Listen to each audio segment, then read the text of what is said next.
Hi guys, and welcome back to my channel. The case I'm going to be looking into today is the unsolved disappearance of Britanee Drexel. She was a 17-year-old girl that went to Myrtle Beach with her friends and just never came home, and we don't know what happened to her.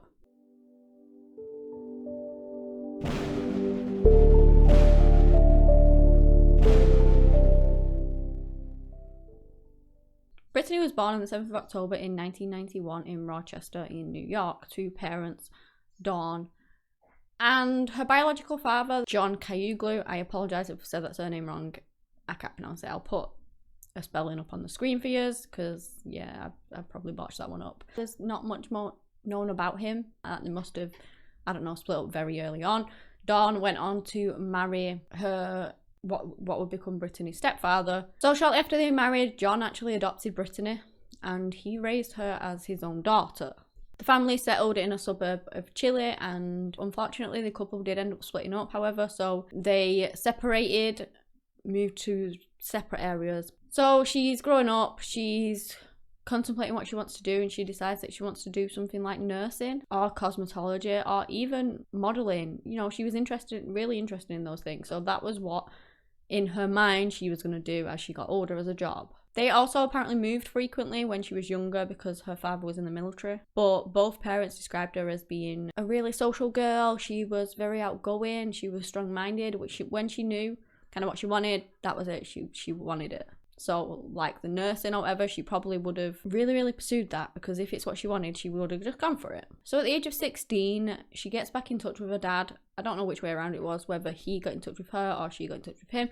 But they're back in contact and they start working on their relationship. They start going out to the cinema, meals, you know, that kind of thing, trying to bond again. They managed to get a year of that before Britanee goes missing. And that year to John is really treasured, because obviously after that he lost his daughter again, unfortunately. The couple separated in 2008. Britanee took it really hard. She had suffered with depression previously, apparently, and so this was thought to aggravate it all. Even her grades in school were being affected by it. It was just an awful time for them. So dealing with all that, on top of obviously her depression and things like that, at least now she'd got back in touch with her dad and they were talking, you know, so surely that must have been really alleviating something along the lines of her depression and whatnot. Either way, Britanee felt like she needed to get away for a little while. In April of 2009, Britanee goes to her mother. Spring break's coming up and her friends have all decided that they're gonna go take a trip down to Myrtle Beach in South Carolina. So she wants to join them. She wants to go with her boyfriend and she wants to go down there and have a good time. Now, her mother wasn't for it at all. She said that she didn't want her to go. There was no way she was going because, for one, there was no adults going, so there was no adult supervision at this place at all. For two, she didn't even know the girls that she was going with. I believe they were older than her and she didn't really know them that well. Not only that, it was a 14-hour drive from where they live, and she just had a bad feeling. She really didn't want her to go because she had a bad feeling that something bad would happen to her if she did go. So she said no. This led to fights between the pair. I believe for 2 days they fought, they argued about it, but her mother wouldn't back down, and I can't blame her. Once you get a bad feeling about something, you're not just gonna then let her go. So, but also what her mother didn't know was Britanee wasn't gonna back down either. So she goes to her mother and she asks her if she can stay at her friend's instead. Maybe for a couple of days, maybe to let things between them two settle down. Like I said, they'd been arguing, they'd been rowing, and they were probably stressed all over it. So she wanted to cool off and go and stay with her friends for a little bit, let everything calm down, and then it was done with. So she agreed to that. Britanee had never ever lied to her mother before, or at least she didn't believe that she had. She'd always been truthful, and that was the kind of relationship that they had. Even though it was only 2 days after the arguments, you know, they'd been arguing and she'd asked about Myrtle Beach, she let her go to her friends because she didn't suspect in a million years that she was lying to her, but unfortunately she was. She wasn't going to stay with her friends. She was actually going to go down to Myrtle Beach with the group that had already decided they were going. So on the 22nd of April, Britanee left and she travelled down to Myrtle Beach with her friends without telling her mum. They chat on the phone and things over the days. On one occasion, she's actually on the beach and her mum doesn't really think much of it because there's a beach close by to where her friends lived, and that was the Ontario shoreline. So, you know, she just thought she was there when she said she's chilling on the beach. It would seem though Britanee wasn't actually having that great of a time, rather than the relaxing trip that she expected it to be. I have read on some sources that she was getting bullied by some of the girls that, you know, that had gone on the trip. She was often left alone, left out, texting her boyfriend, John Greco, because he actually couldn't come. He was supposed to come on the trip, but he couldn't come because of work, and she was miserable. So this is 3 days later. She's texting her boyfriend. She's on her way back to the hotel when she stops texting him, and you know, he messages her, she doesn't reply, and that is when things got really bad. That night around 8 p.m, Brittanee left her hotel. She walks about 1.5 miles to go and see a friend at Blue Water Resort. We have footage of this, which I'm going to put up. But as you can see, she's wearing a black and white vest, shorts and flip-flops. She's also holding a beige purse.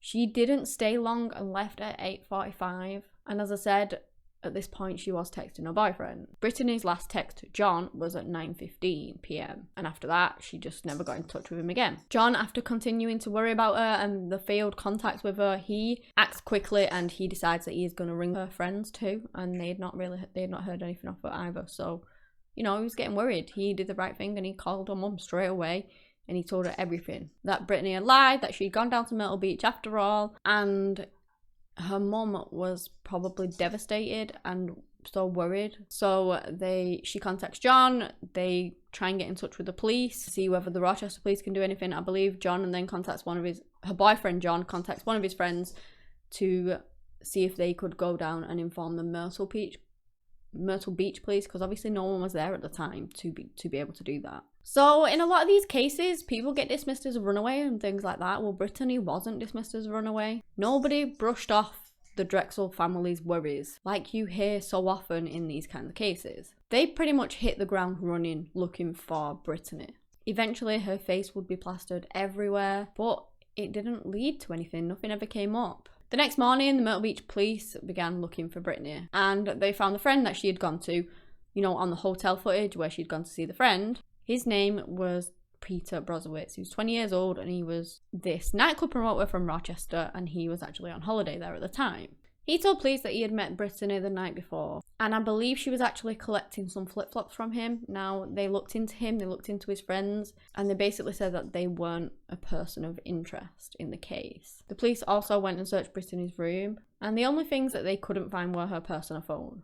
So they looked into her phone, they went and tracked the pings of where her location was, and they actually tracked her down a path that led around 60 miles south of Myrtle Beach. It was along Route 17 and near the Georgetown County line. The ping stopped, however, on the 26th, which was the morning after Brittanee had gone missing. Police searched the area, they searched Myrtle Beach area, they searched everywhere they could for 11 days, and there was just no sign of Brittanee. They had no success whatsoever. It led to no new leads. There was just nothing. And unfortunately, the case did begin to run cold. I've seen that some of her friends stayed, you know, longer to try and look for her, but then they did eventually have to go on themselves. Her family came down to help search for her.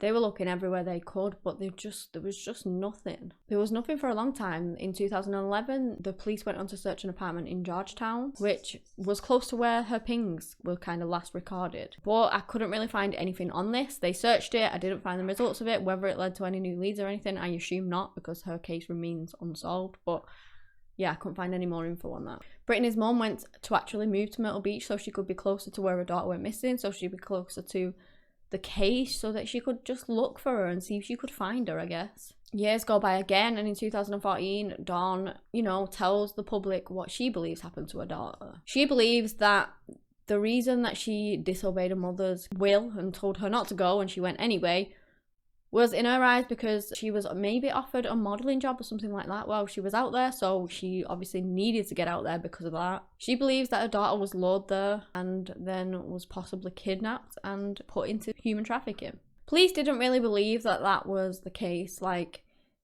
obviously anything's possible, but in the police's eyes, that wasn't one of their strongest leads, kind of thing, so they didn't really think along the same lines as her mother. But again, anything's possible, you never know. Maybe they should have followed more up on that and looked more closely into it. Just because they didn't think that it was the best lead, then maybe they should have just looked into it anyway. I don't know how far that got, whether they did look into it or whether they just dismissed it.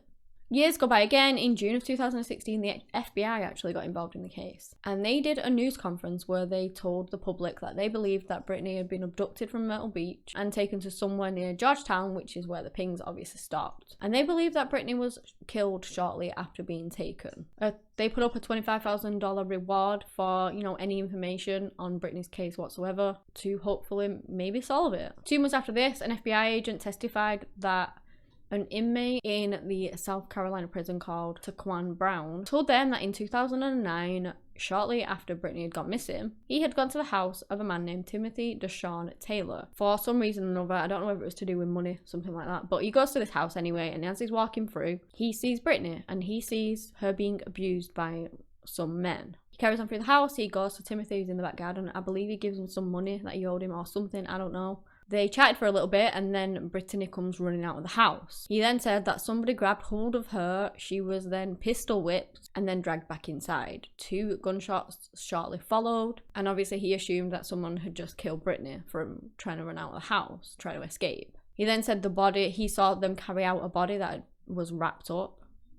Again, he assumed it was Brittanee, he couldn't see. And that it was then, they were going to dump it in a pond where alligators were known to be, so that obviously they would eat the remains and they would never be found. This was also similar to apparently another story that an inmate told them.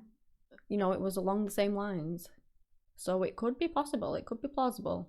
Another story that came out was that she was kidnapped and she was going to be put into human trafficking, but with her face being all over the media and her case being kind of too hot to handle, they just murdered her because they didn't want to get caught, and so they got rid of her. So the police really did think that this was going to be their big break in the case. However, Timothy Taylor had an alibi. He claimed that he didn't know even Taquan Brown, he didn't know him, he didn't know Britanee Drexel, and apparently he has an alibi, so nothing really came of that either. So despite there being a couple of leads in this case, some of them being quite promising, it didn't really lead anywhere, and it still remains unsolved to this day. Personally, I believe that she probably was abducted and maybe was going to be taken into human trafficking. Maybe she was then murdered because, like I said, her case was out there and they didn't want to get caught. I do believe that potentially she's no longer alive, unfortunately. I really do think that they did murder her. If Brittanee is still out there though, which obviously I hope she is, I hope one day she will be found and she will be reunited with her family and be able to start her life again. And hopefully one day we will find her, and if she is in human trafficking, then free her from that. If people, if somebody did murder her, I hope that one day we find out who did it, because she deserves justice. So if anyone knows any information on this case, please tell the authorities, even if it's anonymously, because her family deserve closure. Her mother, she told her not to go because she had a bad feeling that something would happen to her, and it did, and that is just devastating. That is so awful. It tore this family apart. Brittanee potentially lost her life due to it, and whoever did it, if she was killed, needs to serve justice and give her family closure. So yeah, if you do know anything, please contact the authorities. But that is the end of the case.